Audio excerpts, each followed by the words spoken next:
From Salt Lake. Let's get back to some trading and the market as a whole. Alan Nuckman's the chief market strategist at Agora Financial.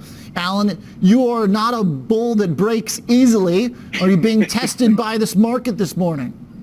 No, not yet. Not yet. So we can look at it. Stocks are on sale, 10% off. Now, I don't know if that's enough for you to step up and buy a new sport coat if it's 10% off, or do you wait for more of a discount?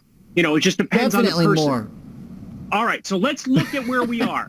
The stock market traded between, when we talk about the S&P, traded between 2,800 and 3,200 for 4 months, April through the end of July. We're coming back to that breakout point. It did reach its target, which was after that breakout. That was a 400-point range. It targeted 3,600. It touched that, then we pulled back. So we're coming back to the breakout point. I want to see how the S&P acts around this 3,200 because that was a crucial level this summer. And let's see what happens when we bounce off that or not. But look at the VIX. The VIX is still below 30. 30 is the halfway point of this recent action from 20 to 40.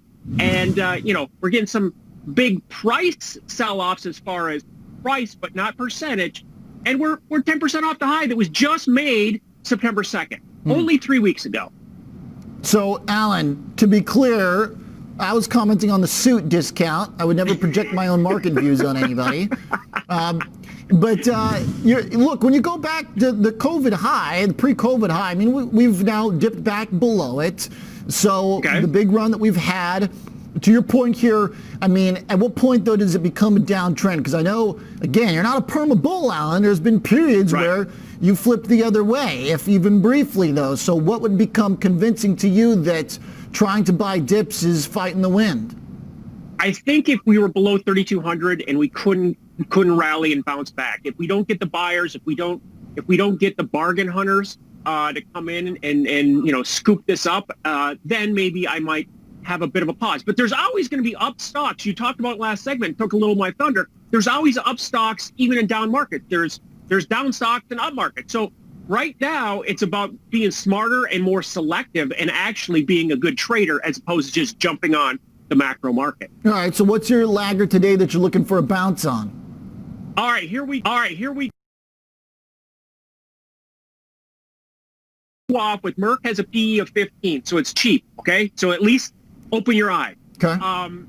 So the stock is traded between 65 and 95 for 1 year, so the midpoint of that is 80, and over the last 6 months, it's traded between 75 and 85, so the midpoint is 80. So we're leaning on this 80 level, and if we go in the Wayback Machine, back in May of 2019, we put on a MERCK trade on your show. We talked about it, and it was a 2-month option that did gain 100%. So now past performance is not indicative of future results, but we've seen this smart money setup be successful before. So what I'm looking at now is the November 80 call. Again, it's all about 80. That option's trading about 6, I guess, and it's $4 in the money. Got 2 months of time. It only costs an extra $75 more than the October options, so for an extra 30 days. And again, it's stock substitution strategy.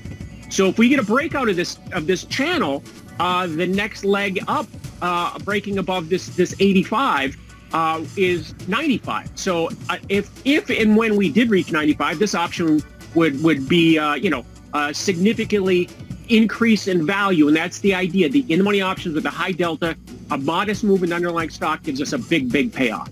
Okay, so looking at MERCK here, to have a little bit of a breakout, to get a bounce, it's not a clear, quarantine or reopen trade. No. I will say that it's not really correlated in either of those bifurcated camps. So maybe it can do its own thing based on the actual company specifics. It's a cheap stock and it's a Dow stock. Now, obviously, we had the Dow rally 50% off the lows. MERCK only rallied 30%. So I think it has some upside. Again, it's more of a value play, but it's more of a smart probability play using the right option that's going to give a big payoff from just a modest move. If we just see a $3, $4, $5 move in this stock, this option is going to gain 50, 75%. So it's all about math, and it's all about having good risk reward, and that's what this setup does. All right, Alan Nuckman, still looking for the bullish dips to buy or the laggards to bet on the rally. All right, appreciate it, Alan. We will follow up on that suit if it gets cheaper. Mr. Doug, he's not wearing a suit, though. It's okay. It's still kind of warm out here in Chicago. No need for it. When we come back, let's talk big picture. Tony Dwyer is with us. Are we looking at a cycle?